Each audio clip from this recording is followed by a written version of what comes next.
We have had 97,000 calls to our 24-hour, so we do 24-hour wildlife rescue in Singapore. So we've had about 97,000 calls so far, and we have rescued over 36,000 calls, animals. So it's a bit more statistics.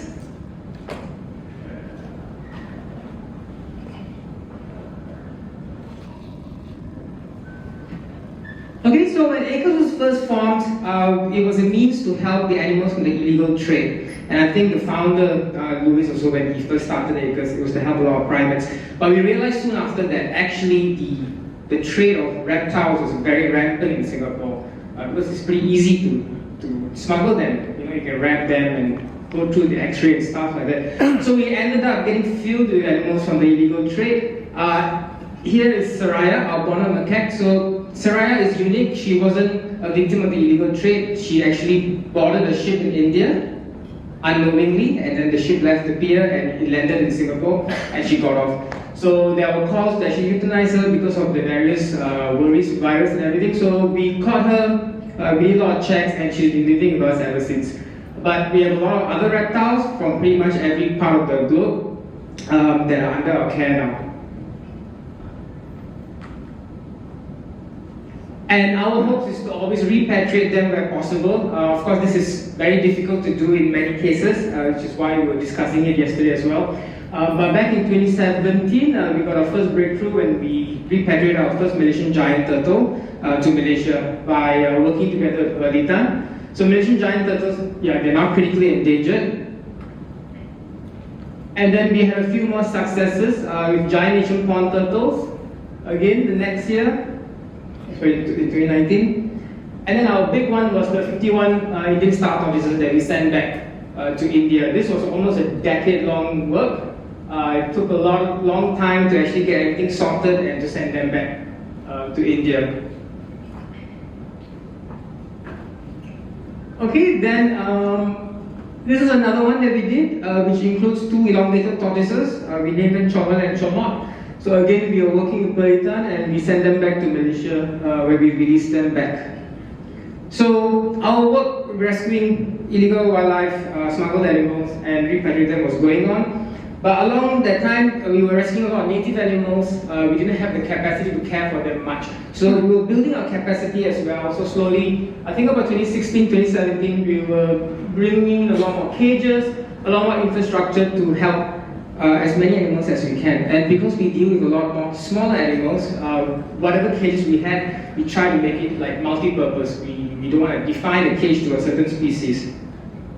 So we also improved our infrastructure. We're bringing more veterinary staff, brought more ICUs in, because we were starting taking a lot more baby animals and stuff like that. Okay, and that's where the native animal comes in. So we were rescuing a lot of native wildlife, from snakes, pythons, everyday in urban Singapore. So like that python was dangling on the Chinese New Year decorative lights. Baby otters that get left behind by the adults, and pangolins that go into places that should never be going in the first place. So various issues, and because we're living in a very urban place, a lot of urban citizens, they don't know what to do when they see wildlife. They tend to freak out, they tend to do the wrong things, sometimes they take matters in their own hands. So that's where we come in. And if you notice, there are no birds here because birds is a whole other story on its own. It's the animals we rescue the most, so I have a slide just for birds. From baby animals to common birds to blue-thread animals and stuff like that. So we were taking in a lot of birds. So what happens then? But just as we were doing this, that's when COVID came. Okay, so funny, I was just talking to Simon about this yesterday. We were licensing Simon to repatriate a Fosnis tortoise to Sulawesi, and that's when COVID struck. So we were actually got all the permits and everything, and then COVID came, there was clusters in Sulawesi, and we had abandoned the whole idea. So that was the first problem for us when COVID came. The second problem was, in Singapore, we started getting calls from all over the island to remove bats. So suddenly everybody started freaking out about the bats and started looking into the trees, looking for bats that were roosting and asking us to remove, kill them, destroy them, trap them, and so on.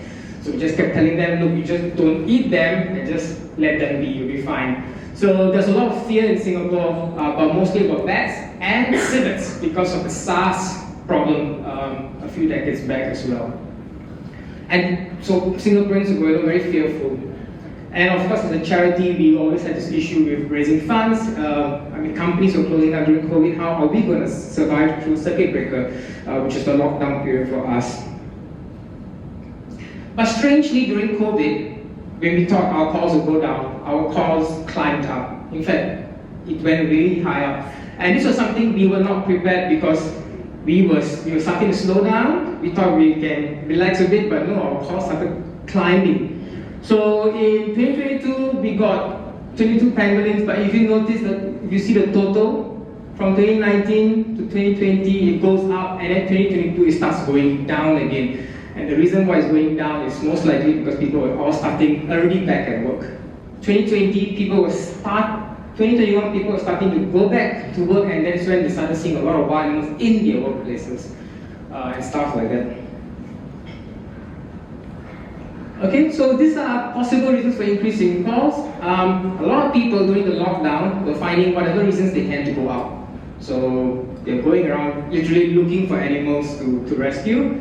And in times of helplessness, some people wanted to help animals. This is one thing we realized, that our work is not just about helping animals, it's about helping people who feel helpless when they see injured animals and they're trying to reach out to the animal.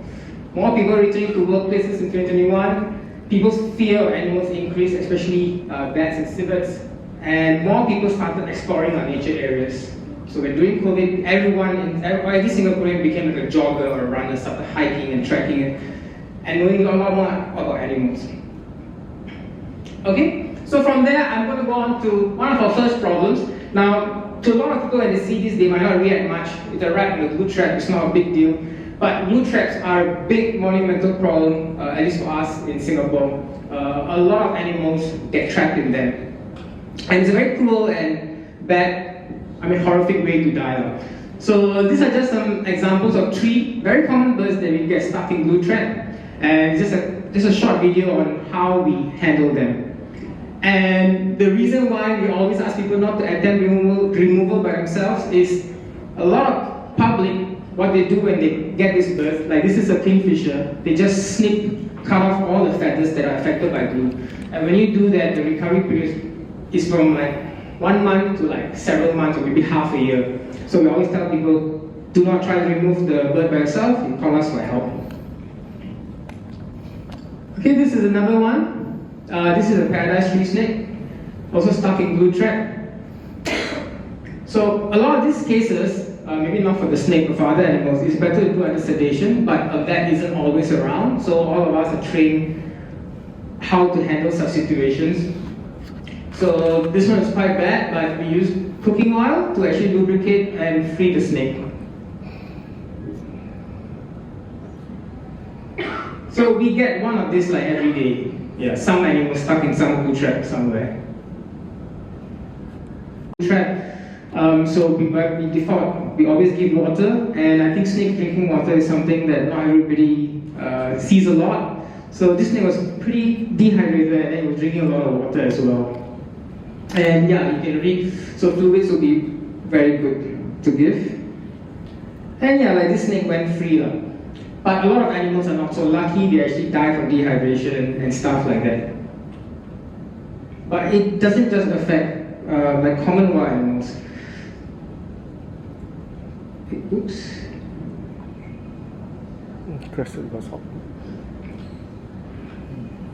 This is a common palm civet. So it was actually stuck in a glue trap in a military airbase, and they called us when they started hearing a lot of noises, and that's after we retrieved it, and that is the whole cleaning process using oil to slowly remove. So this common palm civet, I think, was about 400 grams when we rescued it, which means it's still a juvenile, and because it's a military base, we couldn't bring it back to release it to reunite its parents. We actually had to hand raise it. So these are some of the issues we go through at very high volume of cases. Okay, this is another one. This is interesting because it's a crested goshawk that is stuck on a glue trap with a tree shrew. So basically, the traps attract insects, the insects attract tree shrews, and then you have a raptor as well get stuck. So when raptors and kingfishers get stuck on good traps, it becomes a big problem because they need to be able to fly at 100% to be able to hunt. So the recovery period takes a long time. Both these animals were eventually released, and yeah, that's a true issue. So, and this is another one, slaty-breasted rail. This one we thought wouldn't make it because they tend to get very stressy, but it did survive. And just a quick overview of some of the stuff that we use. So it's very simple stuff that anyone can use to slowly get the glue out. But are we just going to keep rescuing animals? So while we are rescuing animals from the glue trap, we're also trying to raise awareness on the cruelty of glue traps, and we're also having discussions with the Singaporean Pest Control Community Association to regulate. But there's no regulation of glue traps anyone can put anywhere, and some of this, whatever we rescue is whatever people saw. There are probably thousands of animals that die and then just thrown away. So these are some of the realities of glue traps. Okay, from there, I'm going to jump on to two rehab cases, both are raptors. The first one is changeable hawk eagle, the darker moth. So this was found in a bus depot, and yeah, this was put on top of a dustbin by the members of public. So found in the bus depot, suspected that it crashed, no fractures on X-ray, and the conclusion was that probably a spinal contusion. So the first thing was we fed it pinkies, we're giving Emery to supplement. Emery worked great for a lot of the animals that we deal with, and after 1 week he started to eat on his own, which was cool.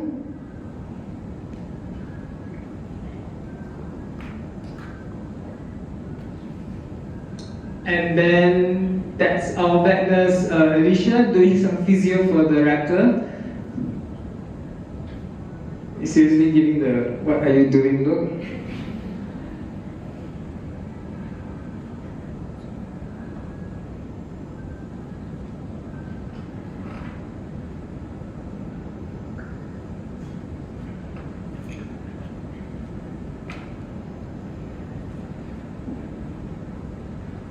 Okay, and yeah, that's the improvement from being totally grounded, starting to stand, and then yeah, standing perched up as well. And this is after the release back to a small nature park, and this is the video. So I mean, releasing animals is always the most beautiful thing. And in Singapore, you know, we have very limited land space, so finding a place to release a raptor like this is really sometimes difficult.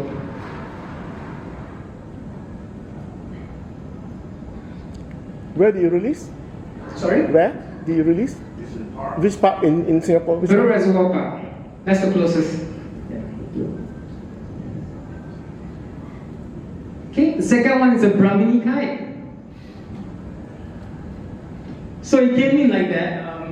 I mean, we thought it was not going to make it at all. You can see it's quite. And this was found near at the bottom of a nature park, of a hill, near a satellite tower. Not satellite tower, of a radio tower. And yeah, the National Parks Board sort of assumed to help this animal. So very low level of consciousness, no response to stimuli, very dehydrated and exhausted. And this was quite astonishing because it just took 1 week. So within 1 week, the animal recovered. So it was a lot of fluid therapy, a lot of anti-inflammatories, and assisted feeding and close monitoring.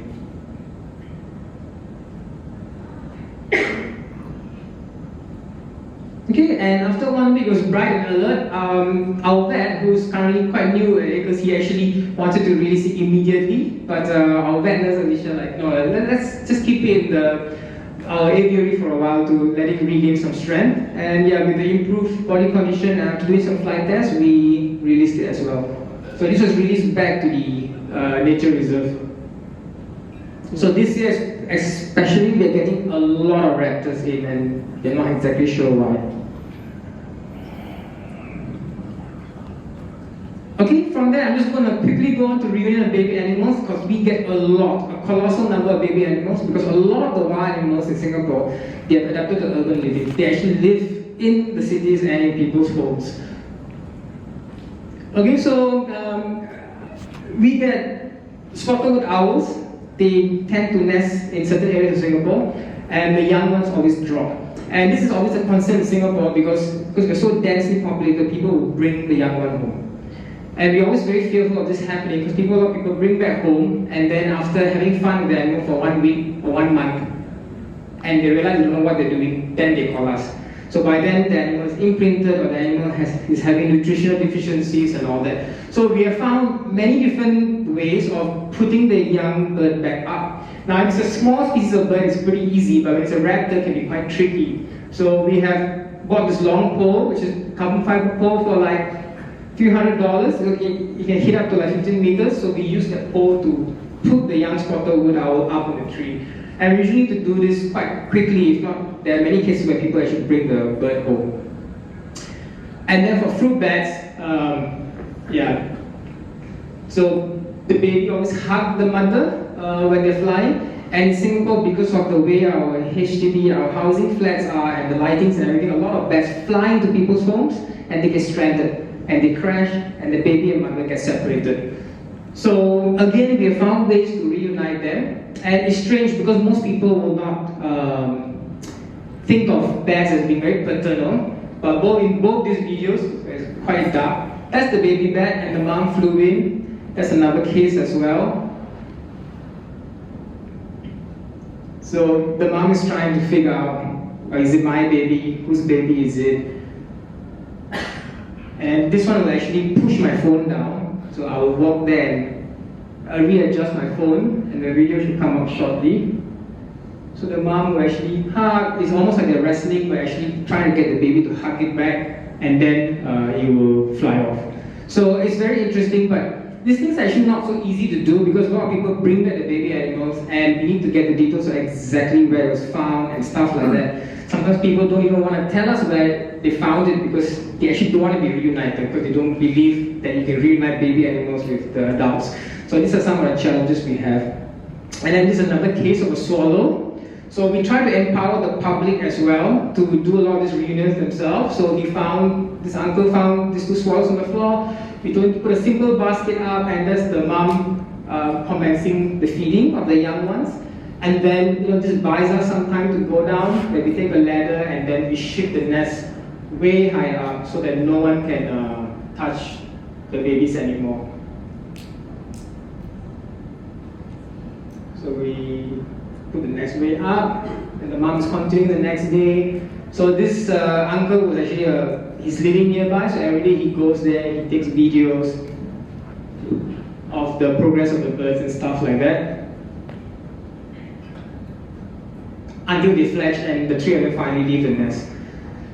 So reunions are actually very powerful. We try to do a lot of them to reach out to the public to tell them that you shouldn't be bringing young birds, shouldn't be bringing young animals back home. They should be left where they are. Okay, next I'm going to share about our civet rehab. Okay, there's supposed to be volume. So common palm civets are very common in Singapore. They're the most common species of civets, but often they get abandoned or stranded, and a lot of people sometimes keep them as well. So we do a lot of hand raising of them. Actually, Dr. Charlene from Mandai also, sometimes we share animals, we exchange animals where one of us run out of space. So this is a simple video talking about rehab of civets. So they are omnivorous, they eat a lot of fruits, but they also go for birds' eggs, insects, centipedes, and birds themselves.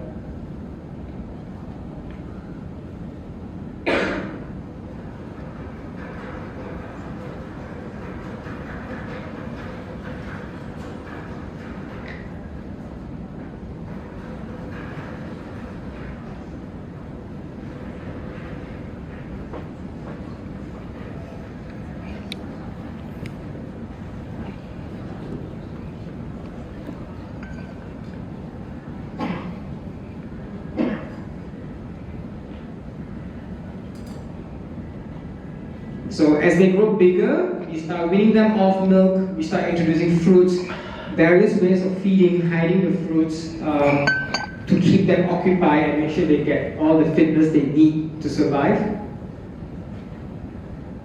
So we actually transition them through different cages. That's our previous vet talking, but I don't know why the volume isn't working.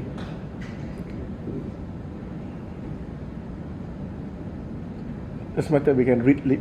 I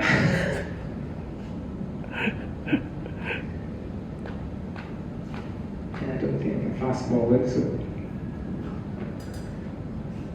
So this will be the final stage where we bring up in the outdoor cage, where we start wrapping up all the food to make it more difficult for the animals to get to the diet that we give.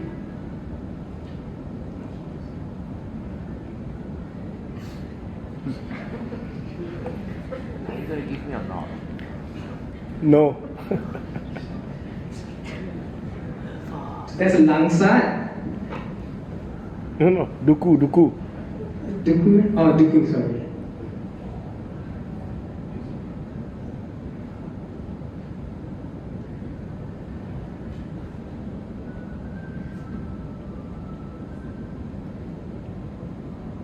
So we also make sure they're able to jump, able to climb well. If not, they're not going to survive out in the wild. So we make sure we're testing out all this, we put it on cameras to make sure all this, the animal is well equipped. And one of the other problems in Singapore is that when we buy these fruits like banana, mango and all that, we also need to go and source wild fruits like Cassia fistula, that is the brown pod that the zebra is eating. Okay, so finally they're all microchipped before they are released.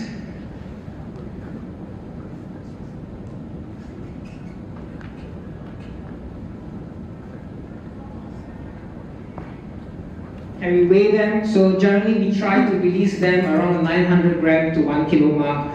We don't keep them more than 1 kilo usually. And this was the tree that we released, actually this was during the time of circuit breaker, during COVID actually.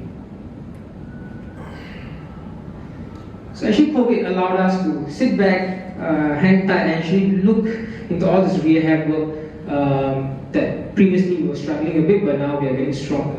Oops. What have you done? I don't know. You tripped the system. I didn't do anything.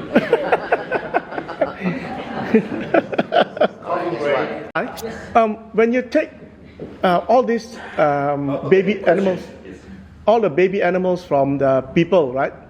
There's been actually, you found out they're keeping that long. How do you educate them? Not next time if they find something like this is what they do.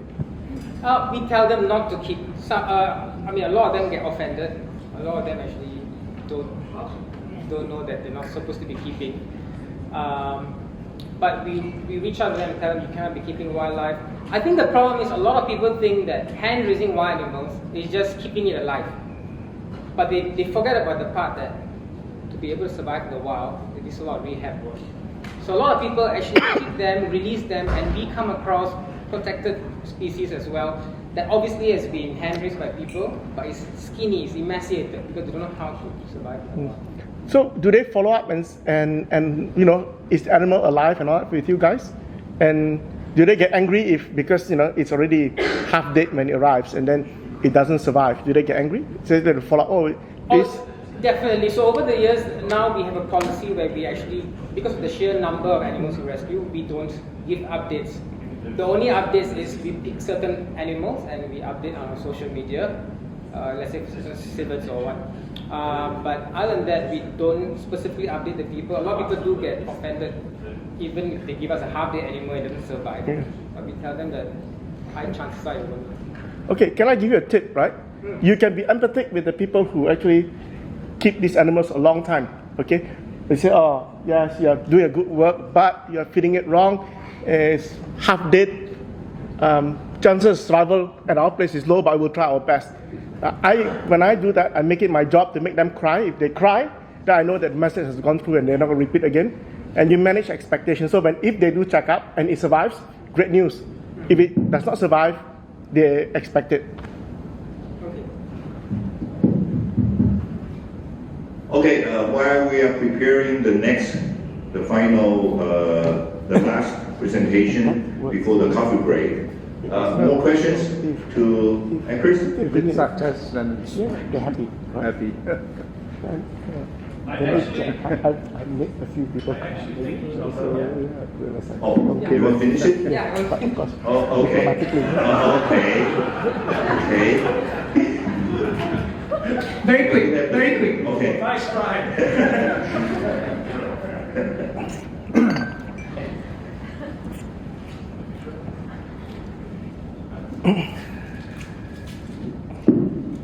Okay, your time is up.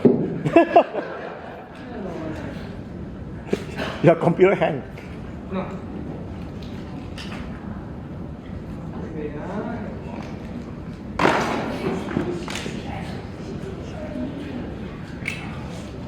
Oh, is this? It's because of 8 acres that I met Avani. Huh? You know the backstory of acres? No. I'll tell you after tea break. I'm going to even staff knows.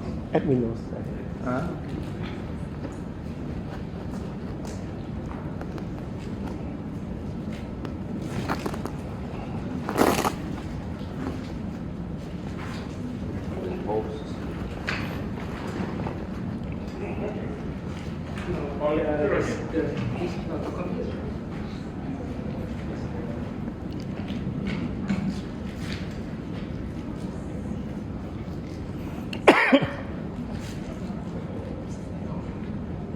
Yeah.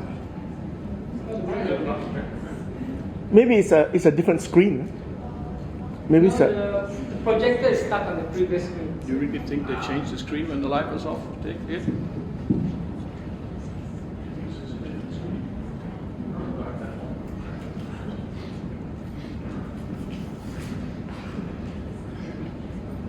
Technology. Ah, okay.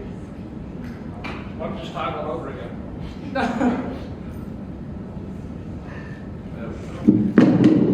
Alright. Okay, very quickly. So we also do a lot of baby birds. So this is a sunbird that we got. So again, this is what happens. These few kids actually wanted to bring the sunbird back home, but luckily we got another older lady to stop them, and we actually got the sunbird. So sunbirds are actually pretty difficult to hand raise. They need nectar, they need protein as well. So it took us quite a long time to actually find ways to hand raise them, but we got pretty good at it. So we got a certain level of success. So this is us giving them P28, it's a high protein diet, pellet food. So this is a nectar solution mixed with sugar with KT, and slowly we start introducing hibiscus flowers, and we start putting the syringe through the flowers to imitate how the sunbirds take nectar as well. That's good. So as they start to fledge, we take them out of the brooder, which is the IC unit, and start offering various flowers. The starfruit flowers, those are the banana flowers.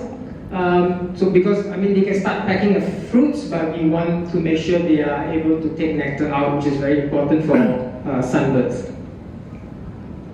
So this is when it grows bigger. I'll skip this because there's no volume.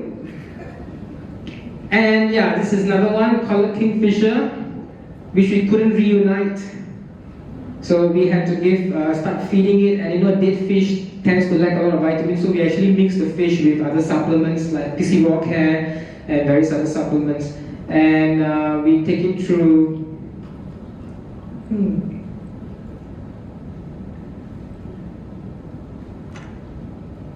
So as it grows, it's the same kingfisher. As it grows bigger, we transition out to bigger cage. One of our worries was how are we going to teach a kingfisher how to hunt? But we realized that actually a lot of it is quite instinct. So we started doing a few tests.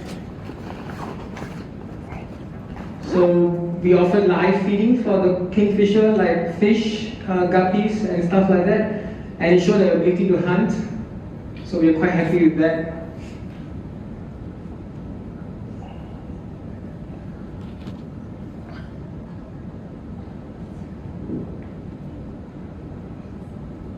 So we wanted to make sure that they would take from the water, take from the branch, without perching. That is, take on the fly and go. And finally it was released. And I will just cover one more. A pine imperial pigeon.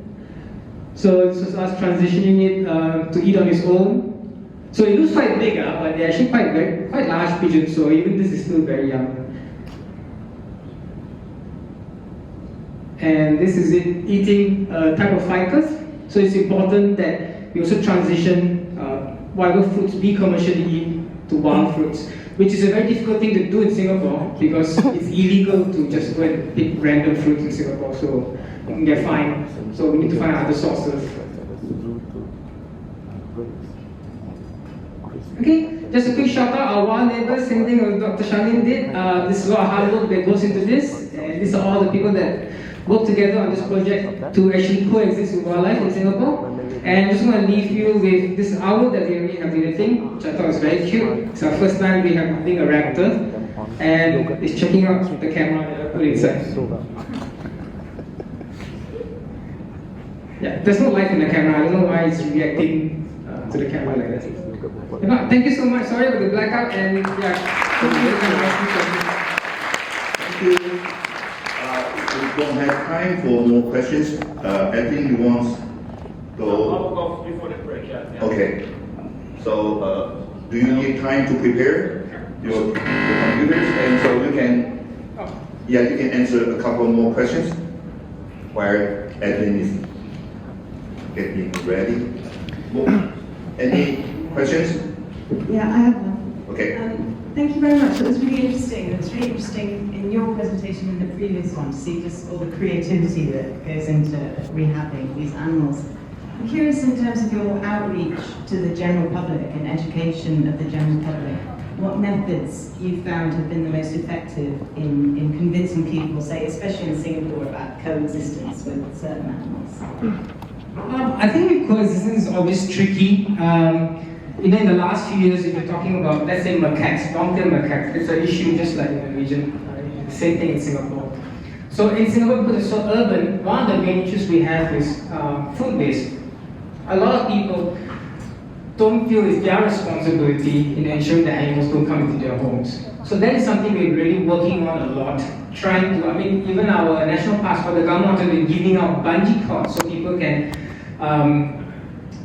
protect their dustbins from being opened by macaques. So we're trying to tell people that it's their responsibility to clear food waste and all that. So we're trying to take that approach. It's the same thing for all our other animals. So a lot of food waste left around, and we're trying to reach out through that, and that's one avenue we're trying to reach out. Thank you. Okay? Okay, great. So, Thank you. Edwin, you have the floor.